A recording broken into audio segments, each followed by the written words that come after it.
Book 15, Priceless Treasure, Chapter 37, The Rescue. The cavern whirlpool continued to swirl, its powerful sucking force enveloping the entire area near the crevice. As for Linley and the rest of the four who were outside the crevice, they watched with blank stares and slack jaws. Jenkin and the other three gods had actually been swallowed into the cave, unable to resist at all. This sight was simply too astonishing. Linley stared at the cavern whirlpool, his face turning solemn. Oliver's eyes narrowed, and he said softly, "Linley, just now it seemed as though the cavern was completely inactive, and just moments ago, there was a thick layer of amethysts in the crevice. How come, all of a sudden, such a powerful, bizarre suction force appeared?" Linley felt similarly stunned and frightened. "This is the infernal realm.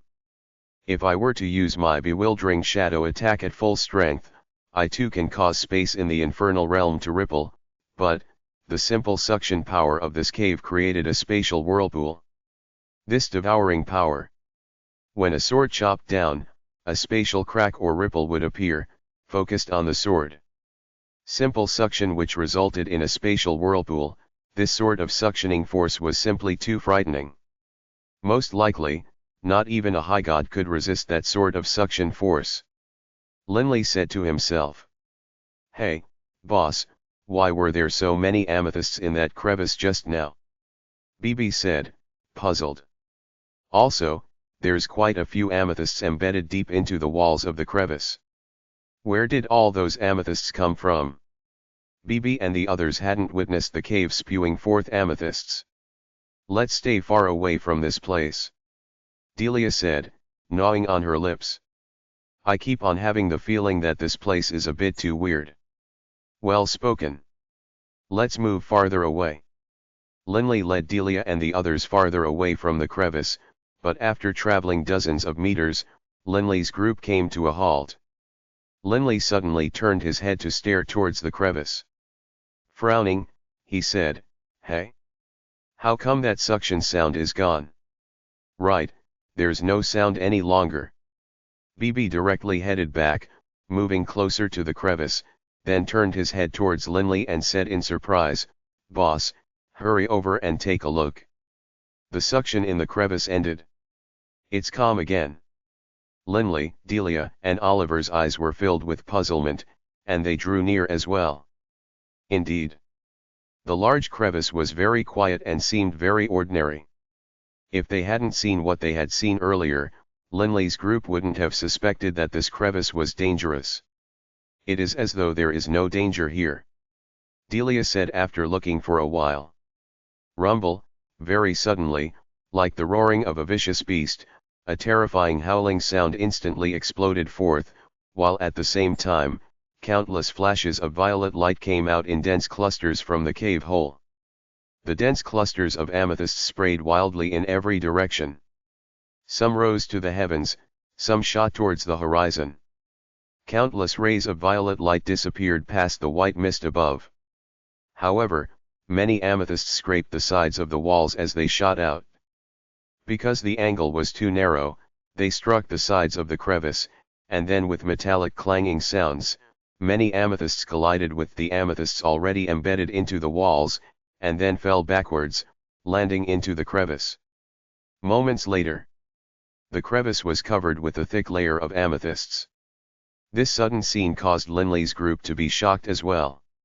Soon, they began to understand many things. "Oh, I get it. Those gods and demigods who were harvesting amethysts at the edges of the fog sea, those amethysts most likely flew out from and came from this type of cavern," BB immediately said in a jubilant voice. "There are so many amethysts flying out in such density. Look. That ditch is filled with a thick layer of them." Linley kept his silence. Ever since they had entered the Amethyst Mountains from the Fog Sea, Linley had gotten a thorough lesson in the astonishing gravitational power held within the Amethyst Mountains. This was a gravitational force which even high gods would find hard to resist, but those amethysts had been able to withstand it and then fly out. They had even been able to pierce through his pulse guard armor, and that was after they had already flown for a long time and slowed down. What secrets are held within these amethyst mountains? Linley looked towards the cave, continuously spewing forth amethysts. Whether blasting out or swallowing in, the power is monstrous. If a high god was capable of such explosive power and shoot his energy with such force, he would be utterly invincible. An expert capable of such explosive power could, with a casual toss of an amethyst, riddle the opponent's head with holes. Deities are not capable of such great power, but the world is. It exists in nature. Linley sighed in his heart. Olivier, Bibi, and Delia were also sighing in amazement. But, right at this moment, from afar, an angry howl could be heard. This angry howl, to Linley's group, was an extremely familiar sound, because, it was the angry howl of an amethyst beast. Amethyst beast. Linley's face changed, along with the faces of the other four. At the same time, they turned to stare towards the direction the sound came from. From afar, two figures were fleeing with great difficulty, while behind them was a 10-meter-long, mighty amethyst beast. The amethyst beast bellowed continuously as it used its sharp claws, fangs, and horns on its head to attack wildly. The two fleeing figures were in dire straits. It's actually them. Linley couldn't help but be surprised. Those two people were actually the two high gods which Linley had met earlier when first arriving at the Amethyst Mountains, Garland and Jared. The brown-haired woman, Garland, and the silver-haired man, Jared, currently appeared to be in extremely sorry shape. They were very unfortunate. They had actually encountered an amethyst beast. But of course, they were also very fortunate. After all, they had only encountered a single amethyst beast. Roar. The amethyst beast opened its maw wide, biting down towards Garland. Jared let out a furious shout, and a black flaming longsword in his hand struck down viciously towards the amethyst beast's mouth. The amethyst beast, despite not being afraid of material attacks, would still find it painful to be struck by a divine artifact on the mouth. The amethyst beast immediately shut its mouth, at the same time lowering its head, using its horn on its forehead as it gored towards Garland. Clang! The flaming longsword stabbed into the amethyst beast's forehead, but it only sank a little bit in. Roar! The amethyst beast was only all the more maddened, and its two eyes were like scorching red flames. It actually only gored towards Garland even faster. Chiaenith, as its speed increased, the horn tore through the air and created an ear-piercing whistle. The amethyst beast was actually trying to use its horn to smash Garland's head apart. Garland's face changed dramatically. Bang! A warblade suddenly appeared, smashing viciously down upon the amethyst beast's forehead. The attacker was Jared, who grabbed Garland and borrowed the bounce-back force of this blow to flee at high speed. Run faster! Stop wasting time with that beast. Jared said mentally. I know we can't waste time with it, but you know how fast that thing is. Its speed is faster than us. I don't want to waste time with it, but it keeps on bothering me. Garland felt both furious and helpless. She wasn't able to find any weaknesses in the amethyst beast. Jared felt helpless as well. The beast didn't fear soul attacks or material attacks, and it was extremely fast. How could there actually be a creature like this in the world? It was completely unbalanced. Fortunately, however, this sort of amethyst beast possessed a very low level of intelligence, and wasn't capable of using any profound mysteries of the laws. Roar! A violet blur flashed towards Jared and Garland in pursuit, and the two of them could all but sense that extremely heated breath of the creature making contact with their skin. This amethyst beast is too fast. Jared and Garland both felt helpless. Suddenly, a surge of wind came. Dodge! Jared pushed Garland hard, making the two of them dodge in separate directions. Slash! A fierce claw slashed past Jared's body, and instantly, half of Jared's arm was ripped off as blood sprayed everywhere. The amethyst beast immediately raised its head and bellowed in excitement. Roar! At the same time, the amethyst beast bounded into the air, planning to seize the opportunity to kill Jared. Jared's shattered left arm was rapidly regrowing. Mother of Asterisker, how can this monster's speed be so fast? Jared was almost at the point of tears. When Garland saw this, without hesitating at all, she immediately scurried forward, and Jared also immediately moved at high speed towards Garland. When the two of them joined forces, they actually were able to just barely keep themselves alive, but if they were to try and fight solo, if one of them were to die, the other would be unable to stay alive either. Garland, what should we do? This monster is even capable of telling the difference between me and the doppelgangers that I created. Can it be that I'm going to have to sacrifice a divine clone? Jared frantically sent a mental message. Unless all other choices are gone, don't use that technique that will make you sacrifice a divine clone. Garland sent back. Using the doppelganger technique in front of an amethyst beast was useless. The amethyst beast was actually able to tell the original body from amidst the hundreds of doppelgangers. This was simply inconceivable. Thus, generally speaking, amethyst beasts were indeed very hard to deal with and very troublesome. Someone's here. Garland and Jared instantly noticed from the corner of their eyes the nearby group of four. Linley's group. Upon seeing Delia in particular, their eyes immediately lit up. It's that high god fiend named Delia. Garland and Jared were overjoyed. Not hesitating at all, they immediately flew at high speed towards Linley's group. As they saw it, if a high god fiend were to join forces with them, the situation would be much better. This Delia is actually still with those gods. Those gods are quite lucky to still be alive. Garland and Jared, while charging towards Linley's group, couldn't help but think this. Garland and Jared's speed was inferior to that of the amethyst beast. Thus, when running and fleeing, they naturally suffered one caress after another from the sharp claws of the amethyst beast, causing Garland and Jared's bodies to be covered with bloodstains and wounds. What a pain! BB muttered. BB, come, let's shoo the amethyst beast away. Linley sent. Linley and BB almost simultaneously moved forward, quickly moving past Garland and Jared's forms, causing the two to be shocked. Are these two gods looking to die? As they dodged past, they turned to look.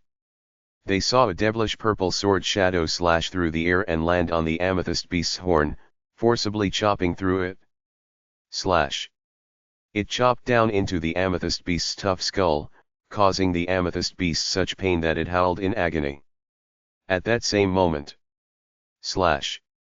BB's black dagger also forcibly rammed into the amethyst beast's chest, carving out a large chunk of amethyst. In great pain, the amethyst beast wildly clawed down with its two ferocious front claws towards Linley and BB's heads, as though by reflex. It was as though it wanted to make Linley and BB's heads explode. However, Linley and BB both immediately moved to dodge. With two thudding sounds, the sharp claws still clawed down upon their shoulders. Linley and BB's bodies shuddered, and they were knocked backwards multiple meters. The amethyst beast stared in astonishment towards Linley and BB with its big red eyes. Linley and BB actually hadn't been wounded at all. The amethyst beast's sharp claws hadn't been able to leave behind any damage on Linley's draconic scales or BB's body. The amethyst beast stared at Linley and BB in confusion. It actually let out a growl, then turned and immediately fled. Garland and Jared, these two high gods, stared slack-jawed at this scene. The monster fled. They had never heard of an amethyst beast being forced to flee. When battling against amethyst beasts, it was always the high gods who got the worst of it. After all, how many people had bodies as tough as Linley and BB's? Garland and Jared exchanged a glance, their eyes filled with amazement. They had never before held gods in much consideration, but just now, these two gods had actually forced that amethyst beast to flee. Thank you, the two of you, for helping us. The two of us definitely will not forget this kindness you showed us. Garland immediately said sincerely.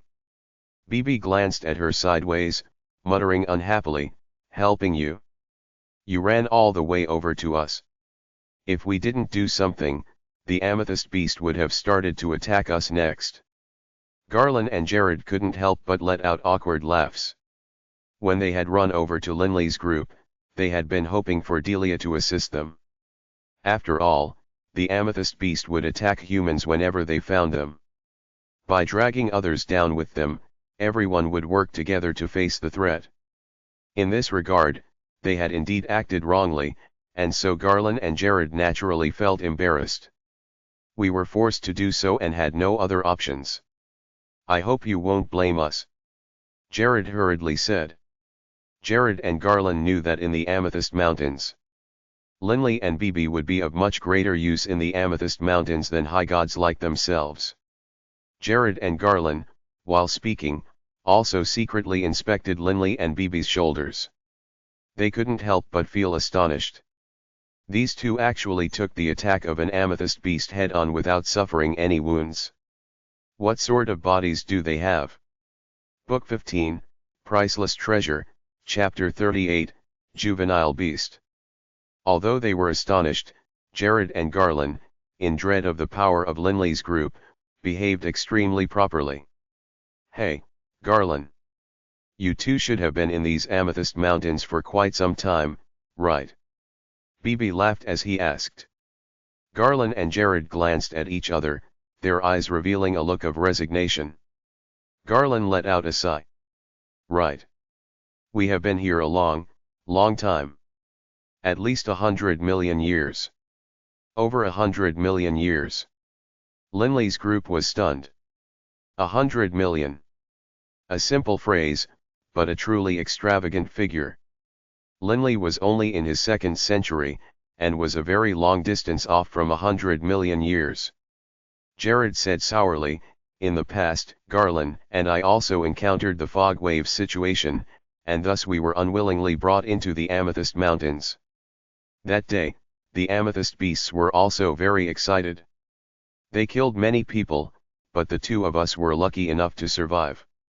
Back then, I was a god, while Garland was a demigod. After so many years, Garland and I have both reached the high god level. But because too much time has passed, the two of us couldn't be bothered to calculate it exactly. However, the 100 million year mark passed long ago. Linley was shocked. To grow from a demigod to become a high god, for most people, an extremely long period of time would be needed. Can it be that you don't want to leave? Linley looked at them as he spoke solemnly. Or can it be that these Amethyst Mountains really are, as the legends have it, a place where one can only enter but not leave? When he had heard people speak of this at the edges of the fog sea, Linley had only half believed it. As Linley saw it, none of the amethyst harvesters had entered the fog sea. How could they know what the situation was for the people inside of it? Even though he himself had entered the Amethyst Mountains, Linley still clung to a few shreds of illusory hope. He believed that he still had a chance to leave. Right. Once you come in, you cannot leave, Jared said with great certainty. You really can't leave. Linley was stunned. Was he to forever be trapped here? The nearby Delia glanced at Linley, knowing that Linley wanted to go to the Indigo Prefecture and visit the elders of the Barrack clan. Delia immediately asked, Jared, why are you so certain? The Amethyst Mountains are so enormous. There definitely are many people here. Not a single person has ever left. The brown-haired woman, Garland, said consolingly, I know you aren't willing to accept this, but this is the truth. First of all, the gravity in the Amethyst Mountains is very powerful. Garland said. Generally, high gods aren't able to resist the gravity at all. Delia and Linley both nodded slightly. Delia was a high god, but she was unable to resist this gravity. Although Linley's body was tough, he still couldn't resist the gravity and fly outside. Garland continued, the Amethyst Mountains have existed for so long. Many of the people who entered this dangerous area early on have already reached extremely high levels of power, most likely comparable to 5-star fiends, 6-star fiends, or even more.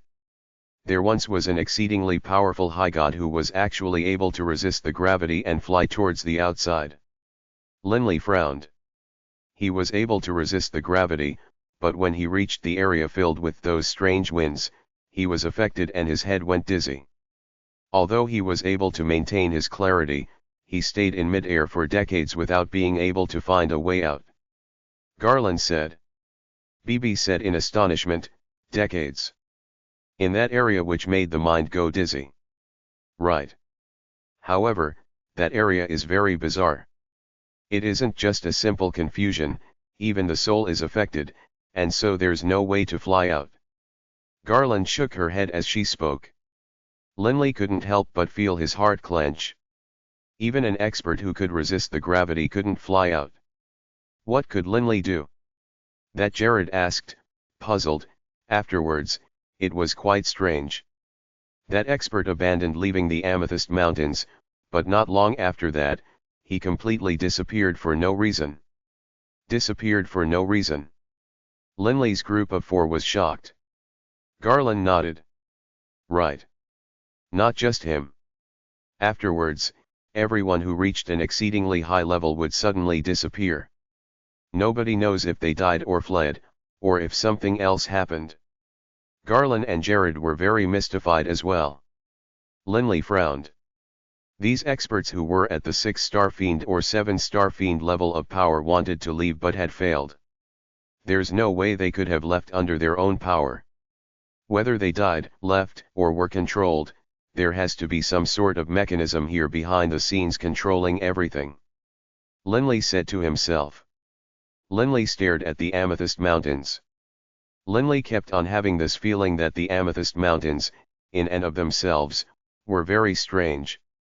Soul essence was one of the most important components of a soul, but the Amethyst Mountains actually produced amethysts. This was inconceivable. In addition, there was that white fog which perpetually covered the area, that strange wind sound, that astonishing gravity. And also, that cave which occasionally suctioned in and occasionally blasted out.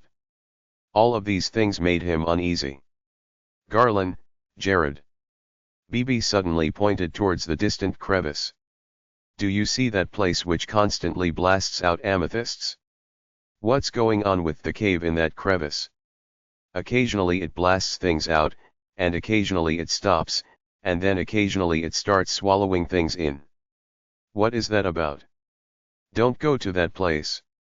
Garland said hurriedly. Those places are what we call demonic amethyst layers. In total, the entire Amethyst Mountains have 108 of these demonic amethyst layers. 108 total. BB stared. This strange place actually has so many. Garland said hurriedly, right. These demonic amethyst layers is the source for blasting out amethysts. They'll normally blast out amethysts as well, only in fairly small numbers, unlike today where they blasted them out in extravagant numbers. Also, when the demonic amethyst layers stop blasting out, don't be greedy and try to enter the crevice to snatch amethysts. I know. BB snorted. I personally watched those 4 be swallowed into the cave. That poor Jenkin. BB's eyes were filled with a hint of sadness. Someone was swallowed in. The nearby Jared let out a surprised sigh, then immediately said, those who were swallowed in were definitely newcomers who didn't know these things. Of the 3 blasting, resting, and swallowing stages of the demonic amethyst layers, the blasting stage is the longest, the resting stage is the shortest, while the swallowing stage is in the middle. Not only is the resting stage short, the length of each rest is different. There's no pattern or regularity at all, and no one who knows how dangerous it is would dare to jump in. Linley's group of 4 nodded slightly. They themselves had witnessed this. The blasting stage was quite long, while the resting stage was mere seconds. To harvest amethysts isn't too hard. During the resting stage, all you need to do is use an elemental doppelganger or an elemental hand in order to snatch some up. Garland laughed calmly. Linley immediately understood. Right. For example, the essence of the earth could form a long hand to snatch some up. Even if the swallowing stage suddenly began, there wouldn't be much of a loss. Jenkin and those three, ugh. Linley sighed in his heart. But at that time, they didn't know anything about these demonic amethyst layers. When they saw the blasting halt, they were overjoyed and went to collect amethysts. Haha, actually, what's the point of collecting amethysts? Jared chuckled, shaking his head. No matter how many amethysts you have, they are nothing but a waste of time, here in the Amethyst Mountains. None of us will go and do so. It isn't as though we can exchange them for azaites and inkstones. Linley's group was stunned. Right. If you can't get out, what's the point of having all those amethysts here in the Amethyst Mountains? Olivier shook his head as well. For experts like Linley and Olivier who weren't content with normal lives and who liked to challenge powerful foes, having them forever stay in one place and never leave was an absolute torture. Whoosh! The faint sound of a blowing wind could be heard. Linley's group of four, along with Jared and Garland, were resting at a spot halfway up that very same mountain peak. None of them knew where amethyst beasts might be located, so they figured they might as well stay and rest where they were. Just as Linley's group was chatting regarding the Amethyst Mountains, suddenly, Roar! Roar! Aia! Kill! A large number of bestial roars and battle sounds rang out, constantly echoing within the mountain forests. Upon hearing the roaring sounds, the faces of Linley's group of six changed. Very many amethyst beasts. Linley looked towards the origin of the sounds. Just from the sounds alone, Linley was certain that there were an extremely high number of amethyst beasts. There's at least a few dozen of those amethyst beasts. Jared said hurriedly. We need to leave immediately. Linley instantly chose a direction. We'll go that way. None of them wanted to encounter those amethyst beasts, and they immediately followed Linley at high speed. If 2 or 3 amethyst beasts came, Linley's group could just barely fight them off when working together. But if several dozen came, they would definitely be finished. Even Linley and Bibi, when faced with the group attacks of those amethyst beasts, would be in peril. Hurry up!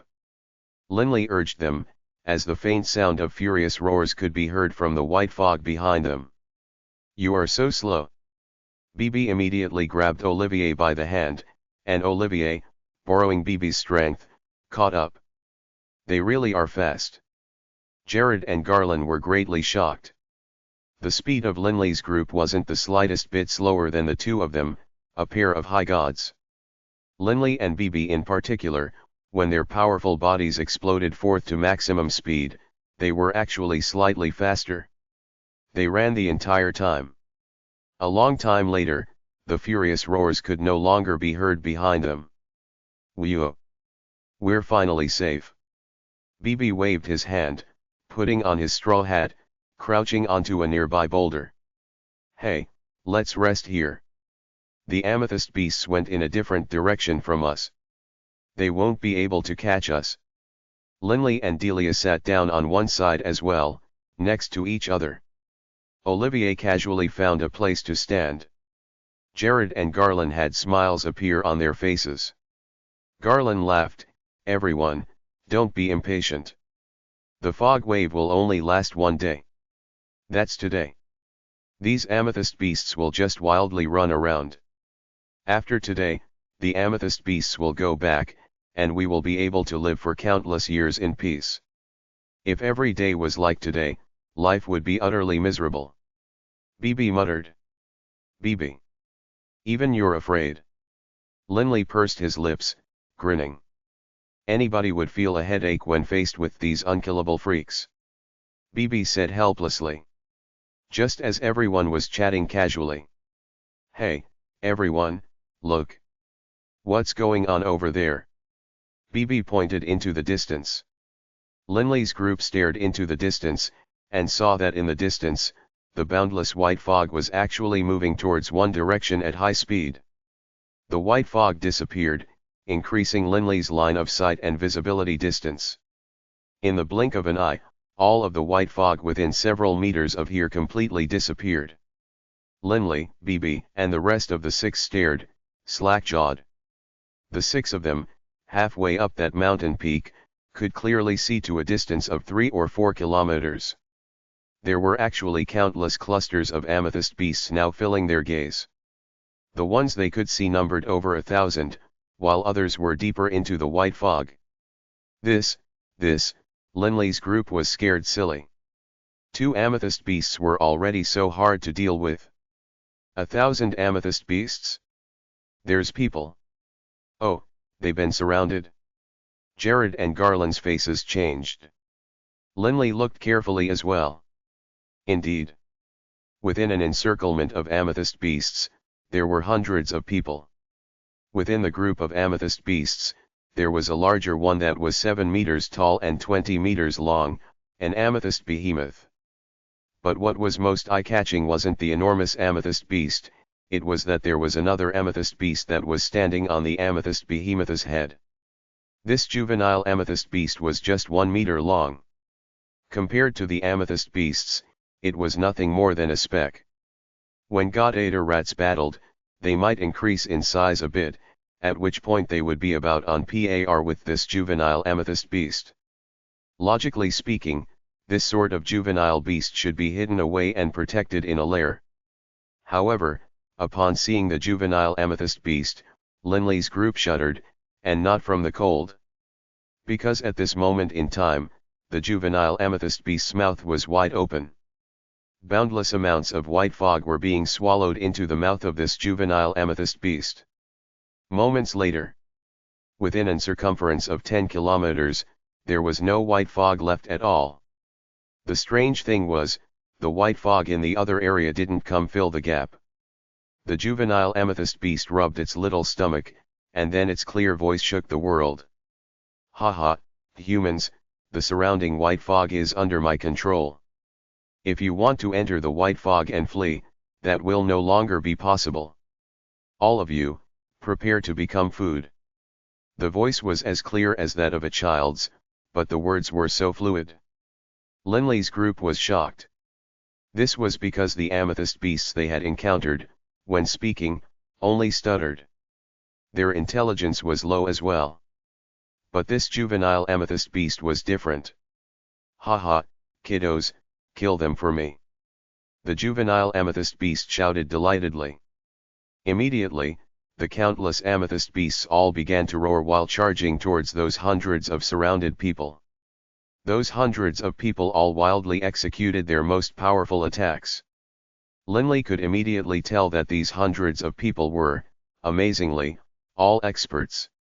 Those attacks they launched and the profound mysteries contained within caused even Linley to be astonished. For a moment, the entire world was filled with thunderclaps, angry roars, and constant sounds of battle. Monster, die!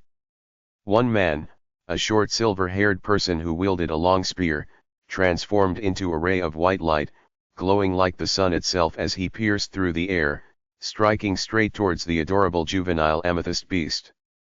The juvenile amethyst beast grinned wickedly.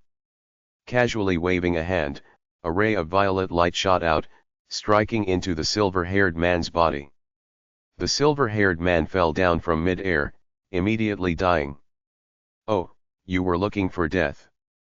The juvenile amethyst beast said disdainfully. Linley's group was shocked. A soul attack. BB said, stunned.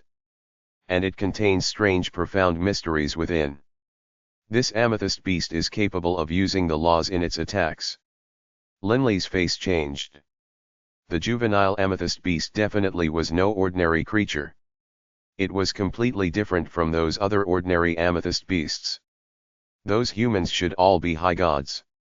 Like me, they've been here a very long time. Garland said, stunned.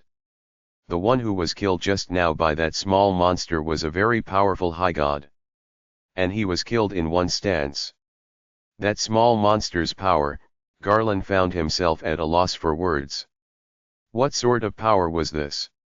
The power of an Azura? Let's hurry up and leave. Linley said hurriedly. Too monstrous. Let's go. Bibi agreed. Immediately, Linley's group turned and left. In the distant battlefield, that little juvenile beast who stood atop the head of the amethyst behemoth waved his hand, and a ray of violet light shot through the body of another powerful high god, killing him right away. And then, he suddenly turned his head to look towards Linley's direction, muttering, "Oh, I was preparing to deal with you later. I didn't expect that after watching for just a short period of time, you'd be so scared that you'd run." And then, the juvenile amethyst beast called out loudly, "Kiddos, pursue." The clear voice shook the heavens. Instantly, countless amethyst beasts immediately began to roar, and countless amethyst beasts began to gallop at high speed in the direction in which the little juvenile beast was pointing its claw at. On the ground, the only thing left was a few corpses. Those hundreds of high gods were all dead. Book 15, Priceless Treasure, Chapter 39, Fleeing for Their Lives. Countless amethyst beasts galloped forth, and even the mountains they galloped past began to tremble and shake. Countless bellows rang out, echoing like thunder. The loudest voice, however, was a clear call which filled the heavens. "Kiddos, quick, catch them, quick." Linley's group couldn't help but turn their heads. They all knew that was the voice of the juvenile amethyst beast. Linley ran as fast as lightning, running forward like a meteor as he scurried through the empty landscape of the Amethyst Mountains, occasionally leaping down from mountain cliffs, occasionally using his draconic claws and feet to quickly rappel up mountains. Due to the powerful gravity of the Amethyst Mountains, there was no way one could fly at all. "Quick, quick." While sprinting forward, Linley frantically shouted through divine sense. Of the 6 of them, the back of the pack was led by Olivier and Garland. Olivier was, after all, just a god, and his body wasn't as strong as Linley's to begin with. Garland, meanwhile, trained in the elemental laws of fire, and thus didn't have any advantage in speed. "Haha, you won't be able to flee," the juvenile amethyst beast said delightedly. Linley's group ignored all else, frantically charging towards the white fog. As long as the opponents weren't able to see them, they would be safe. Swish. As it opened its mouth, the juvenile amethyst beast swallowed a large amount of white fog into its belly, and the area Linley's group was in had no white fog at all now. The juvenile amethyst beast said delightedly, "Haha, I want to see how you will keep running. Hey, kiddos, move faster." The group of amethyst beasts had been many kilometers away from Linley's group. After chasing for so long, though, they were less than a kilometer away. After all, the amethyst beasts were astonishingly fast. Whoosh!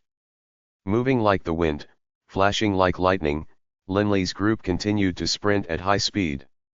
However, behind them, those rays of violet shadows flashed towards them in pursuit, giving Linley's group a sense of pressure.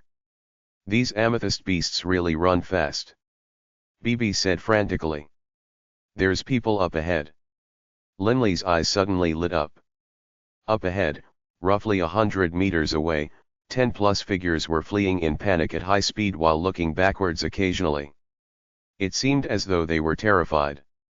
In terms of speed, Linley's group was much faster than them. Linley immediately understood. These people have probably heard the roars of the amethyst beasts and want to flee. Only, their speed is too slow. At the same time, Linley suddenly had a plan. "Turn." Linley suddenly sent a mental message. After speaking, Linley leapt off from the ground, shooting out like an arrow from a bow towards the distance. Delia, Bibi, and the others naturally followed Linley, turning slightly as they continued to spring. The direction in which Linley was sprinting was different from those 10+ distant figures. As for the amethyst beasts, they were continuing to chase and press the attack. Part of the amethyst beast wave charged towards those 10, who had also just arrived in the Amethyst Mountains today. Most of them were gods, with the rest being demigods. In the face of the amethyst beasts, that bit of power was nothing, rendering them unable to resist. Roar! Roar! The wild amethyst beasts roared while sprinting forward on their 4 sturdy limbs. The speed of those 10 was simply too slow, and they were trampled flat by those many amethyst beasts. The amethyst beasts intentionally trampled them, stepping directly on their heads. Crunch! Their heads were trampled and shattered, and their divine sparks rolled out. This made those amethyst beasts all the more excited, and they roared while continuing to gallop. Only on the day of the fog wave were they given a chance like this. Once this day came to an end, they wouldn't have this chance again. Naturally, they would have to go a little crazy today. Haha, you can keep running, but let's see who runs faster. The juvenile amethyst beast stood atop the head of the amethyst behemoth, delightedly laughing. Currently, Linley was less than 100 meters away from the amethyst beast wave behind them. Moments later, the distance was reduced to 50 meters. 30 meters. 20 meters. What should we do? Jared said frantically through divine sense. He could sense the heat of those scorching breaths reaching his body, and could smell that thick, odorous body odor. The odor of the amethyst beasts. Jared hated this sort of smell. Shut your mouth. BB shouted back through divine sense. Keep running for your life. Flee if you can. Linley silently continued to sprint at high speed. The Amethyst Mountains were extremely broad, and there were many mountain peaks. Naturally, this sort of road was not easily traversed. Occasionally, there would be a mountain range, while occasionally there would be a gorge. Linley's group climbed the mountains upon reaching them and charged down cliffs upon reaching them. When they reached the end of the gorge, they would then clamber back up. In short, they couldn't hesitate. If they hesitated, they would be caught. Haha, you are about to die. The juvenile amethyst beast was very excited. The amethyst behemoth he was mounted on waved its sharp claws, swiping towards the fleeing Garland, at the back of the pack. This 7-meter-tall amethyst beast was the most powerful of those countless amethyst beasts, capable of easily breaking apart Garland's high god artifact. Garland! Jared frantically grabbed Garland. But the speed of those sharp claws was simply too fast. At the moment of death, Garland's body suddenly released another Garland. Clearly, this was Garland's divine clone. With a slash sound, one of the Garlands was ripped apart by the claws, and a divine spark flew out wildly. Jared couldn't help but feel astonished and furious. I lost a god-level divine clone.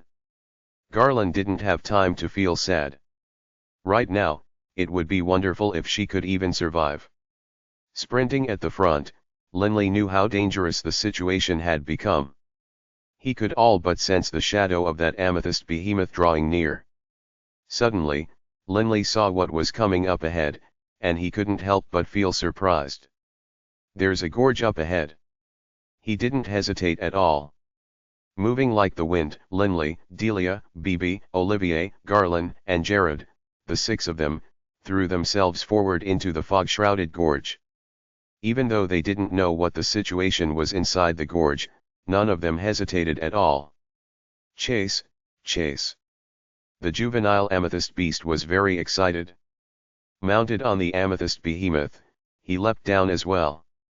The many amethyst beasts wildly leapt into the gorge, which was extremely wide. From one side of the gorge to the other was a distance of dozens of kilometers. In the white fog, it was completely impossible to see the other cliff. Whoosh! Whoosh! The wind howled as they all descended.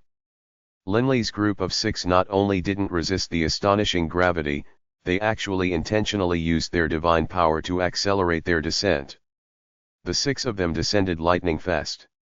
This gorge was dozens of kilometers deep, but given the astonishing speed of Linley's group, they arrived at the bottom in almost an instant. The ground of the gorge was made from tough rocks. Not only had they resisted the impact of gravity, they had even accelerated. Smashing into such hard rocks at such speed, even the body of a high god would be injured. Swoosh! When they were only 10 meters away from the ground, Linley suddenly, frantically slowed down, landing on the ground like a gust of gentle wind. As for Delia, she gracefully disappeared, her body transforming into a gust of wind, then reforming into a solid body. Olivier, Jared, and Garland had their own tricks as well to slow down. This was very ordinary. But Bibi ignored everything, viciously smashing straight into the ground. Bang! The ground trembled, and Bibi sank 20 or 30 centimeters into the ground. Given the toughness of the rocks of the Amethyst Mountains, one could imagine how strong the smashing force was for him to sink so deep into the ground. But Bibi was completely unharmed. Nobody praised Bibi, because there was no time. Flee! Linley's group of 6 wildly sprinted forward. The Amethyst beasts didn't have any divine power, nor did they know any profound mysteries of the laws. Thus, they dropped down at a very normal pace and did not accelerate.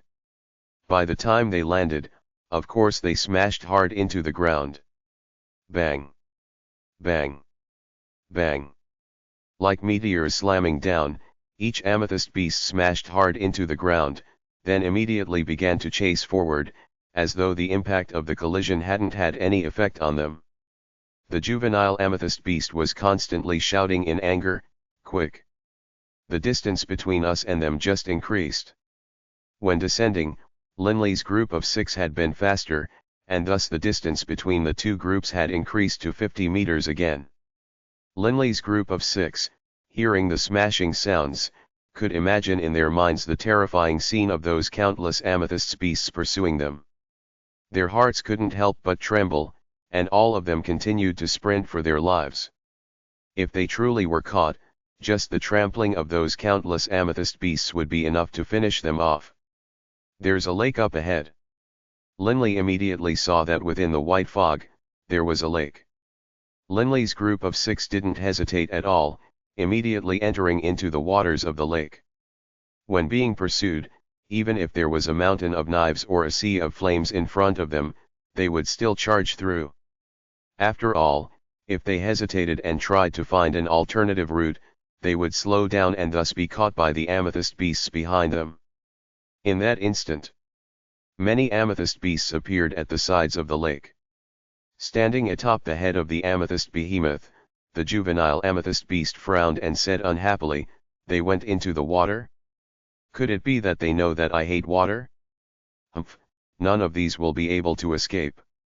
Immediately, the juvenile amethyst beast said loudly, "Kiddos, all of you go down and seize those people. Roar! Roar! Roar!" Immediately, countless amethyst beasts began to roar in anger, and the ones in front threw themselves into the lake. With repeated plop-plop sounds, they went in, while at the same time, many other amethyst beasts, including the juvenile one, surrounded the shores of the lake. Surround this entire lake. The juvenile beast ground its teeth. Humph, I want to see how they can possibly escape. Not a single plaything I set my eye on has ever been able to escape.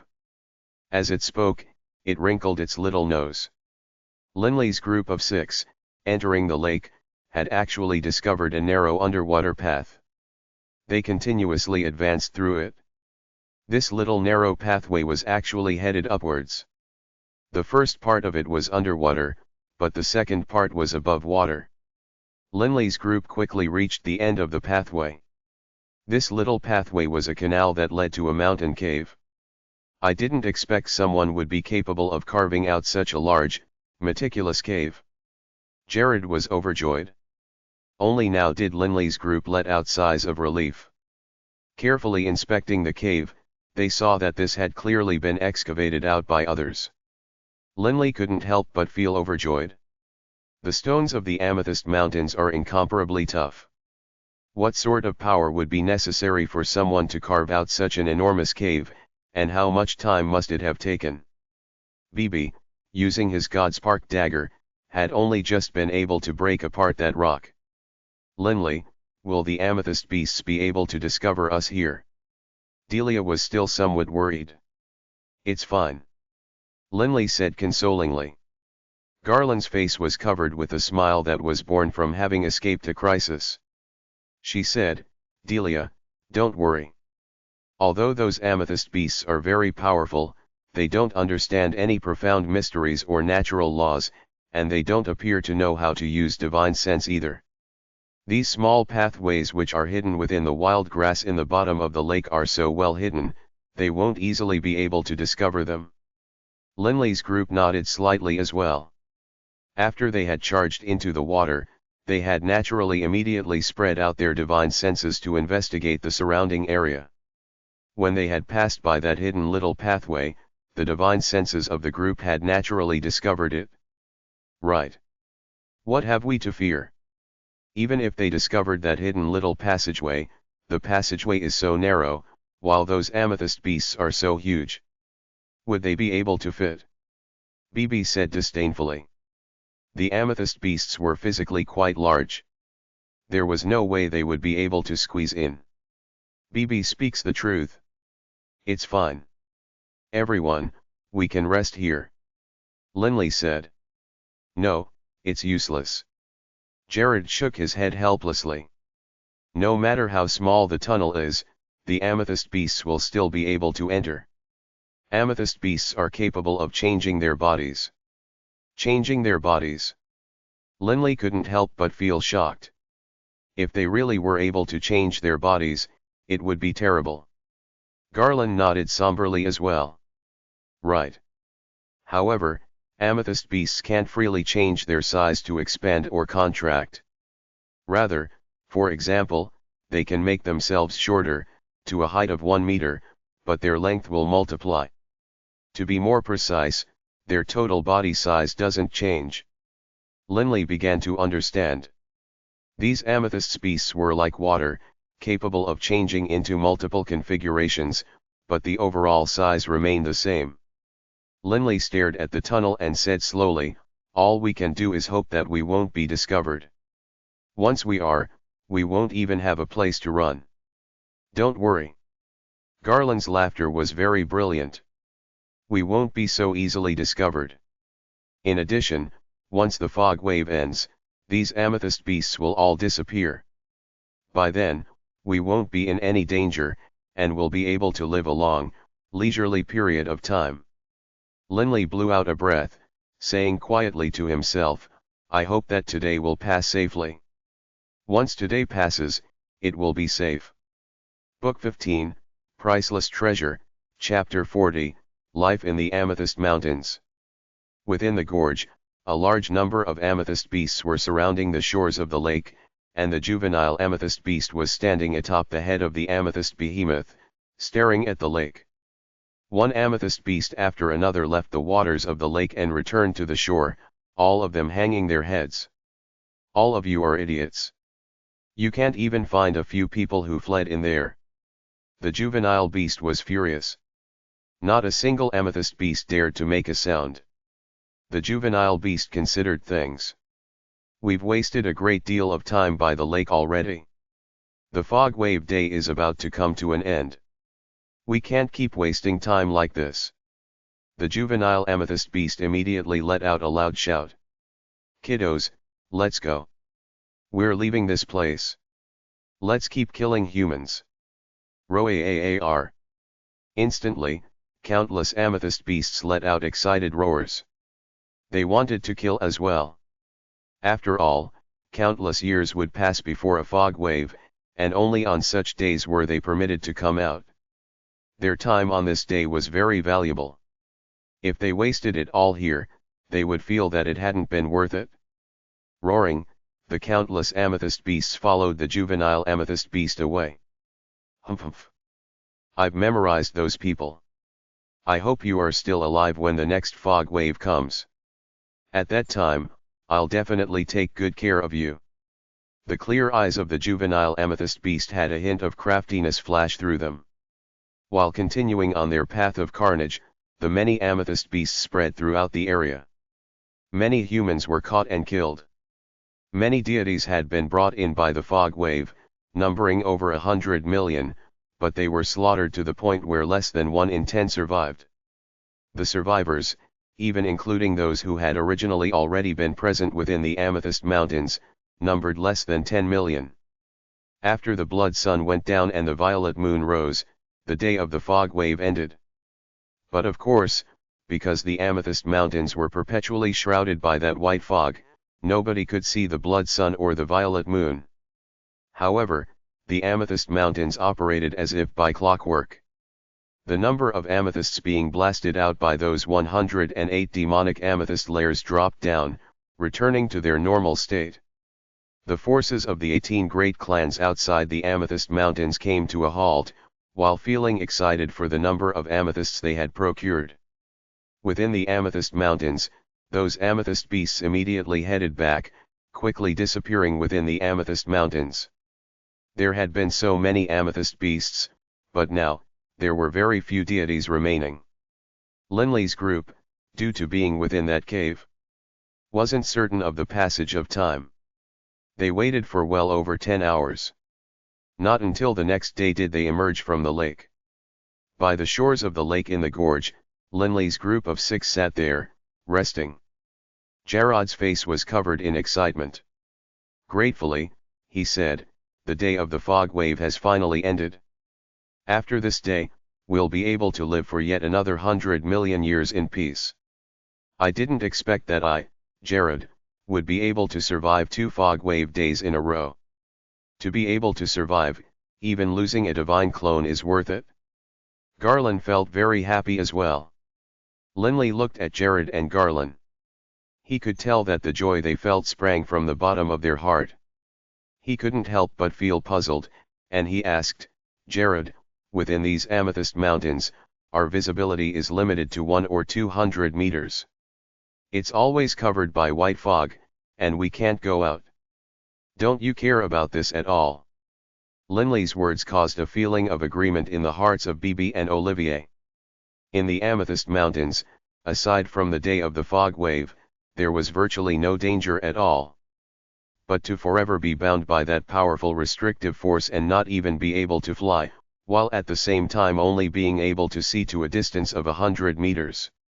To be limited to this situation for a long time would indeed be very boring and painful.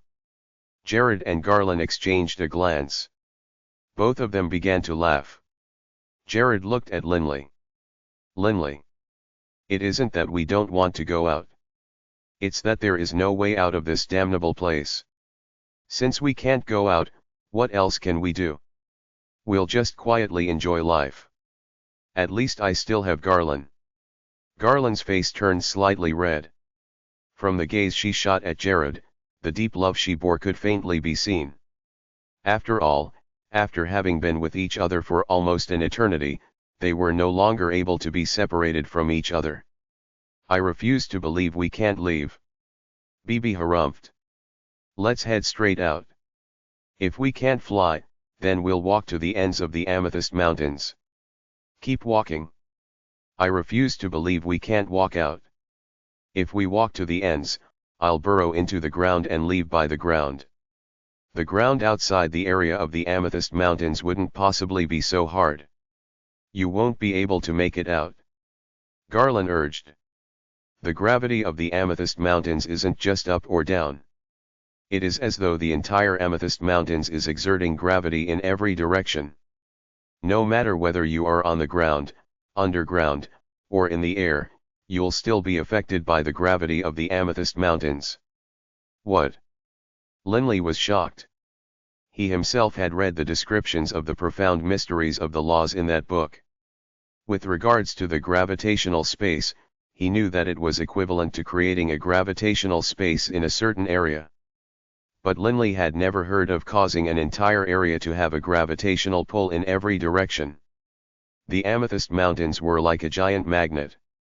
No matter whether one was under, to the side of, or above the mountains, one would still suffer the gravitational pull. Also, aside from gravity, there's that strange wind region. There's no way at all you can leave that region. Jared said, then left. Delia, Lindley, thank you so much. Garland and I will leave now. After Jared and his wife left, Lindley, Delia, Bibi, and Olivier didn't give up. Although they had heard what Jared had said, until they had witnessed it for themselves, they wouldn't give up. Immediately, the four of them began to head out through a straight line. The gorge which Lindley was in was tens of thousands of kilometers away from the borders of the Amethyst Mountains. The gravitational power of the Amethyst Mountains was simply too great, and Lindley's group didn't travel that quickly either. It took them half a month before they reached the edges of the Amethyst Mountains. However, as Lindley's group tried to continue traveling forward, a terrifyingly strong gravitational force immediately affected their entire body, instantly pulling them back into the Amethyst Mountains. It was very bizarre. Standing on the stones at the border of the Amethyst Mountains, Lindley's group felt fine. But as soon as they took a single step towards the front, they would suddenly sense that gravitational force tug them back to the Amethyst Mountains. Lindley had never heard of such a bizarre gravitational pull. Within a gravitational space, the power of the gravity would pull downwards. But this gravity actually centered around the Amethyst Mountains and pulled in every direction. They couldn't even take a single step outside the Amethyst Mountains. How would they leave? Lindley's group racked their brains, spending an entire month at the borders, but with nothing to show for it. In the end, helpless, they had chosen to give up. The four chose a mountain hollow that was only a few hundred kilometers away from the border and began to live there. Within the mountain hollow, Lindley's wind, earth, and fire clones were all training, while Lindley's original body accompanied Delia. Lindley was casually seated on the ground, his back resting against the stone wall. Delia was resting against Lindley's side as well. Delia raised her head to look at Lindley. Delia, in her heart, understood that Lindley had always desired a life full of excitement. If they truly had to spend eternity here within the Amethyst Mountains, this was simply unimaginable. Delia still remembered that month they had spent at the borders of the Amethyst Mountains, constantly testing. Actually, simple tests could have been completed in a month. However, because Lindley and Olivier didn't want to give up, they had frantically come up with one idea after another to test things out. They all wanted to leave here and return to the infernal realm. However, after persisting for a month, Lindley had finally given up. Delia understood that in his heart, however, Lindley still couldn't accept it. Lindley, do you truly want to leave? Delia said softly. Perhaps you can use a drop of that blue water drop. Lindley turned to look at Delia, shaking his head slightly. Lindley had told Delia and Bibi about the Sovereign's might over the course of the 20 years they had spent in training after the volcano titan, Fusro, had departed. They all knew that Lindley's final trump card was the Sovereign's might. By using the Sovereign's might, he definitely would be confident in his ability to resist the gravitational pull. But how could he use it? Lindley shook his head. Even by using Sovereign's might to resist that gravitational pull, it's hard to say if I'd be able to fly out of the chaotic region. Delia, you should know as well that there were previously high gods who could resist the gravitational pull, but upon reaching that chaotic region of strange-sounding wind, they still were unable to fly out. If I use the Sovereign's might and am still unable to get out, that would be disastrous. In addition, Sovereign's might is extremely precious. We can't waste it. Unless something extremely important happens, it can only be used at the point of death. Lindley understood that if used at a critical moment, the Sovereign's might could not only save him, it could also save Delia and the others. This was a game-changing treasure. How could he easily use it up? But being here for 1 trillion years, can you withstand it? Delia said softly. Lindley stretched his hand out, taking Delia into his arms. Gently, he said, Delia, it's just 1 trillion years. Jared was able to withstand it. Why can't I? By your side, even if I have to spend eternity here, I would be willing. Delia felt moved in her heart, and Linley held her all the more tightly. Linley, what do you think Sasha and Taylor are like now? What is going on in the Yulon continent? Lying in Linley's arms, Delia said softly. Thinking about his son and daughter, Linley couldn't help but smile. They should be doing quite well. Who knows if they are missing me? Delia laughed as well. Lifting her head up, she looked at Linley. Pursing her lips, she said, of course they miss you, their father. However, most likely Taylor and Sasha won't have imagined that their powerful, almighty father is trapped inside a mountain range in the infernal realm, and will most likely be here for countless years. Linley couldn't help but laugh as well. But then, it turned into a sigh. He turned his gaze towards the white fog, as though seeing through it to the Yulon continent. We are living in the infernal realm now. The Yulon continent is too far away from us. Living in the Amethyst Mountains, Linley's mind was very calm. His original body didn't need to train in any laws, while Delia had reached the high god realm and thus didn't train. Linley spent every day with Delia, and the two of them lived a leisurely, quiet life. But of course, Linley's earth, wind, and fire divine clones continued to train. Bibi and Olivier were training as well, while occasionally sparring. Linley's elemental laws of the wind, due to focusing on gaining insights into the sound waves and music profound mysteries at the same time while fusing them, improved at a very slow rate. As for the elemental laws of fire, this was Linley's weakest aspect, and so naturally he trained very slowly. Only in the profound laws of the earth and its world walking profound mysteries, which Linley wasn't fusing with any other profound mysteries, did his training speed improve rather quickly. Living peacefully like this, 50 years quickly passed. Over the course of these years, because he was living in the Amethyst Mountains and constantly was affected by the gravity here, Linley had begun to master the basics of the gravitational space profound mysteries of the laws of the earth. However, gravitational space was an extremely difficult profound mystery, and so Linley primarily continued to focus on world walking. Before entering the Amethyst Mountains, Linley had spent nearly 20 years on world walking. Now that he had spent 50 more years, Linley finally reached the level of mastery in world walking. Within the mountain hollow, Linley's divine earth clone, Bibi, and Olivier were together. Boss, you really are formidable. You even achieved mastery in world walking. Bibi said in celebration. The world walking profound mystery is naturally connected to the essence of the earth, and it belongs to one of the simpler types of the 6 profound mysteries of the laws of the earth. Despite that, however, I still had to spend over 70 years before breaking through. Linley sighed.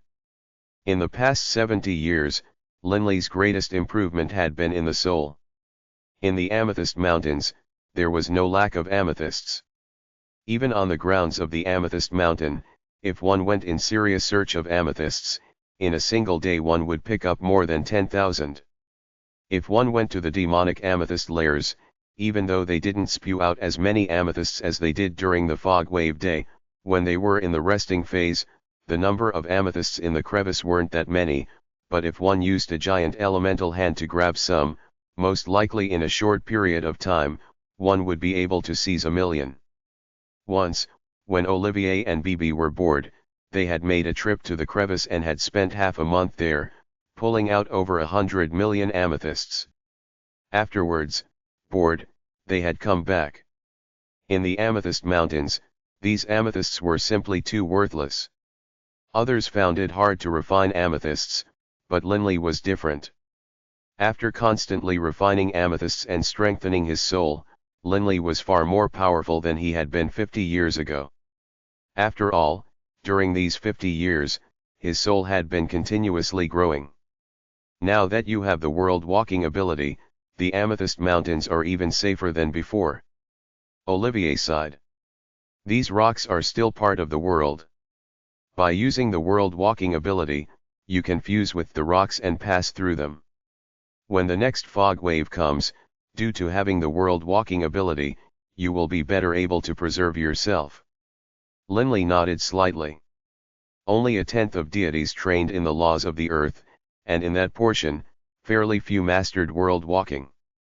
Jared and Garland were unfortunate, neither of them had trained in the laws of the earth.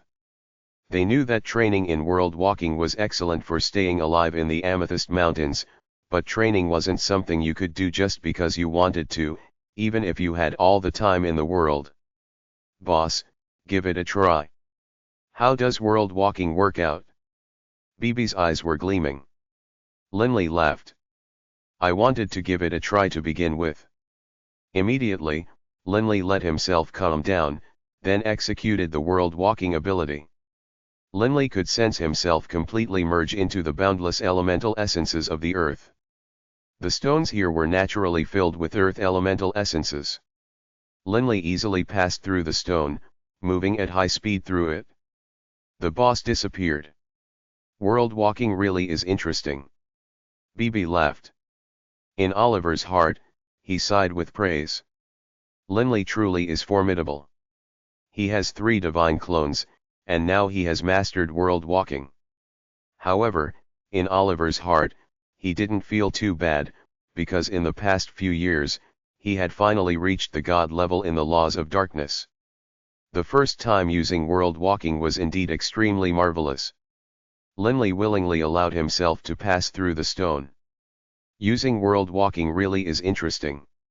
However, the Amethyst Mountains is filled with gravitational force. Even when using world walking, my speed is still not fast enough.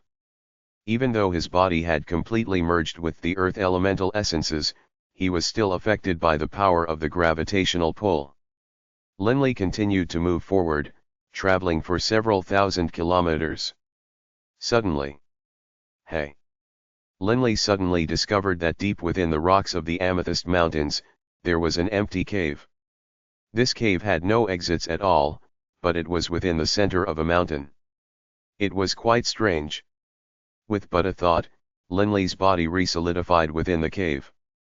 The cave is quite large. Linley carefully inspected it. The cave was over 10 meters tall and tens of meters wide, but it didn't have any tunnels nearby. This cave was completely sealed off. Linley could also sense that this cave should have been naturally formed. There wasn't a single hint of carving or structuring. Naturally formed. How curious. Linley sighed in amazement. Hey, kid of the 4 Divine Beasts clan, why'd you end up running over into my place? Suddenly, a clear voice rang out. Linley's soul shuddered in fright, and he turned. That adorable juvenile amethyst beast was standing there, raising its little head and staring at Linley, eyes filled with guile. I didn't expect this at all.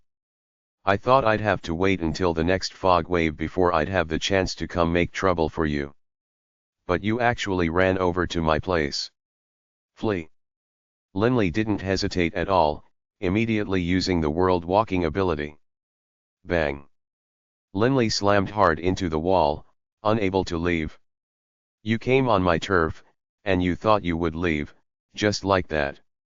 The juvenile amethyst beast snorted, eyes filled with self-delight. Humph, humph. Countless of years of boredom, but today, a fun toy has arrived. How should I play with him? Linley felt misery in his heart. He had only come to this completely sealed-off cave through using the world walking ability. How had he ended up running into this little juvenile amethyst beast? Book 15, Priceless Treasure, Chapter 41, Trapped 500 Years. Within the cave inside the Amethyst Mountains. Only Linley and the juvenile amethyst beast were present. Just now, when I entered, there clearly was nobody inside this cave. I am certain that this juvenile amethyst beast definitely wasn't present. How could he have suddenly appeared without me not sensing anything at all? Linley's heart was filled with disbelief. He didn't dare to believe that this was all real. What he was now facing was the leader of those countless amethyst beasts, the little juvenile amethyst beast. What should I do? Linley was pondering on how to flee. The walls of this large cave, as well as the floor, were faintly circulating with a violet light. Even if he were to use world walking, he wasn't able to go through this barrier at all so as to merge with the stone. No way to run. Hey, kid, what are you thinking about? Are you actually still thinking about running away? The juvenile amethyst beast's clear eyes stared at Linley, and his lips curved upward slightly. Forget it. Once, an extremely powerful high god, roughly at the level you would consider a 7-star fiend, came here. In front of me, though, he still behaved obediently. The juvenile amethyst beast raised its little head arrogantly. Linley was secretly shocked. Even a 7-star fiend was no match for this juvenile amethyst beast. My name is Linley. Might I ask who you are? Linley's attitude was very respectful. The juvenile amethyst beast coughed on purpose, then said, "Listen up. My name is Priceless. I've previous adventured in other planes, and I've also engaged in battles in Purgatory. I am a mighty commander in Purgatory." Commander of Purgatory. Linley felt utterly lost. What was a purgatory? When he had read the books regarding the geography of the infernal realm, Linley had never heard of a place called Purgatory. You don't know about Purgatory? The juvenile amethyst beast stared, and then nodded in understanding. Oh, right.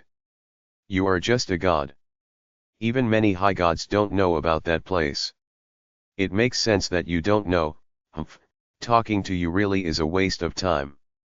You don't even know what being a purgatory commander represents. Humph. The juvenile amethyst beast was very unhappy. Linley could only smile helplessly.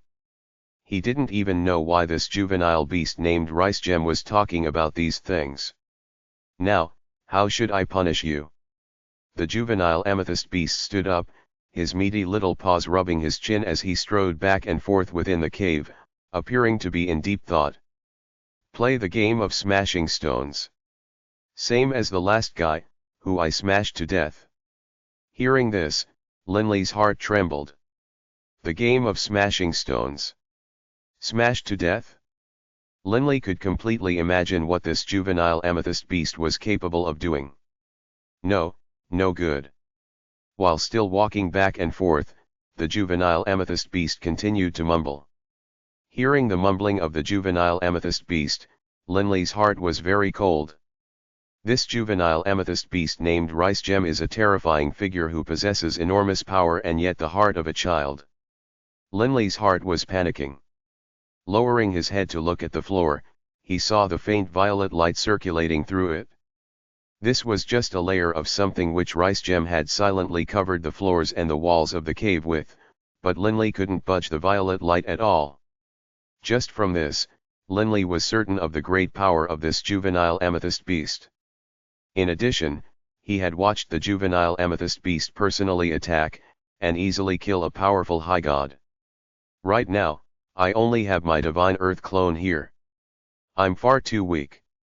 Linley secretly sighed. The sovereign's might and his weapons were all on his original body. He didn't have a single thing on his divine earth clone.